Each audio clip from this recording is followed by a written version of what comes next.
Hey guys, it's time for another pale and cruelty-free review, and today I'm going to be reviewing the 3INA foundation. I still don't know how to pronounce this company name. I probably should have looked this up.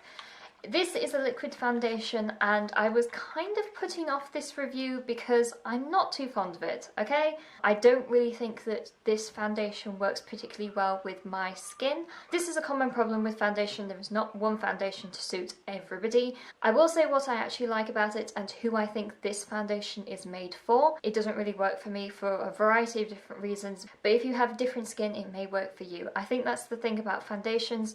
Sometimes foundations are objectively bad and sometimes they just don't necessarily work for the person who's tried it out, and that's me here. So the first thing, it is a water-based foundation, so you do really need to shake it up well before you get started, just because it really does separate in the bottle. I actually have most of my foundations in this drawer here lying flat, and you can really see the separation before you've done that, so make sure you always shake it up well. I am going to be applying it with a flat brush.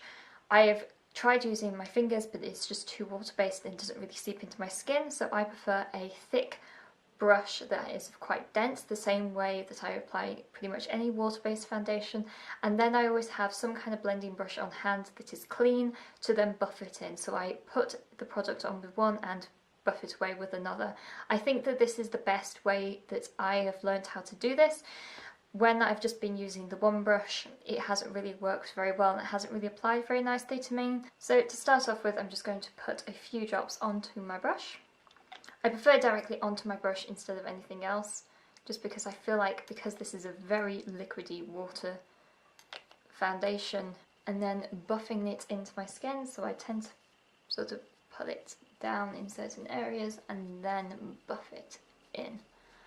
With this foundation, it is quite a nice colour match, but as you can see, if my camera will focus, as you can see, it is not covering up too much in terms of spots and in terms of any discoloration on my skin. It is giving it a very light wash. It is covering up some things, it's not covering up everything. It is still making my skin appear like skin. The colour match is quite nice. It's a tiny bit on the pinky side for me. I'm just going to go in and start buffing, which is slightly a problem, but I think that it works. It works even though it is slightly too pinky for me. Kind of any liquid foundation that is water-based, it does tend to cling to any dry skin, so just be cautious of that when you are putting the colour down. As you can see, there is still parts around my chin area that have some spots. My under eyes, for example, are not completely concealed, but overall my skin does have a really nice dewy glow to the skin. I think that this has a really nice texture and a really nice formulation that actually gives a lot of brightness to your skin. As you're kind of zoomed out now, you can tell that it hasn't completely concealed everything. It's left my skin looking very much like skin, which I really do like. It is a very odd formulation and it is a very weird texture to it. You do need to kind of work at it.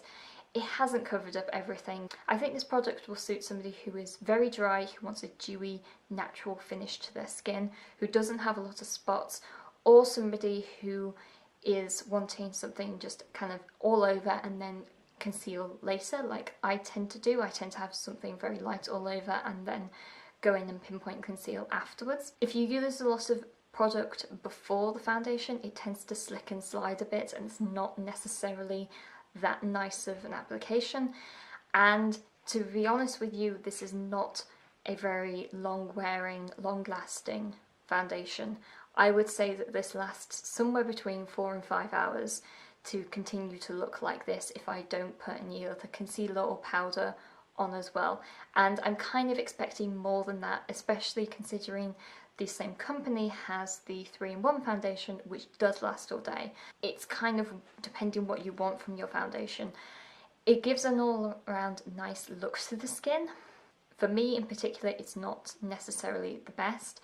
You can't really build up the coverage. It is definitely light to medium. As much as those things may be not great for me, for you, potentially, it is a really great formulation and something that you may be wanting to look for. In terms of the pale aspect, I do say that this foundation does oxidize quite a bit, so if you are incredibly pale, you do need to take into account that this will get darker as it dries. It doesn't dry completely matte, it still contains its sort of dewy glow throughout the day, or as long as the foundation actually lasts, but it does oxidize, so it's not the palest foundation that I've tried. It's not the palest, and the shade 303 is actually kind of more on the pinkier side. I feel like this has not been a great review because I haven't particularly liked the foundation, but I think it's okay to give a negative review in the same way it's okay to give a positive review, because everybody's face is very different. So even though I don't particularly like this foundation, you may like it. Let me know if you tried this foundation, if you like it, if you don't. If you have any more recommendations for the Pale and Cruelty-Free series that I'm doing, I have about 4 or 5 other videos of other brands that I've road tested and tried out.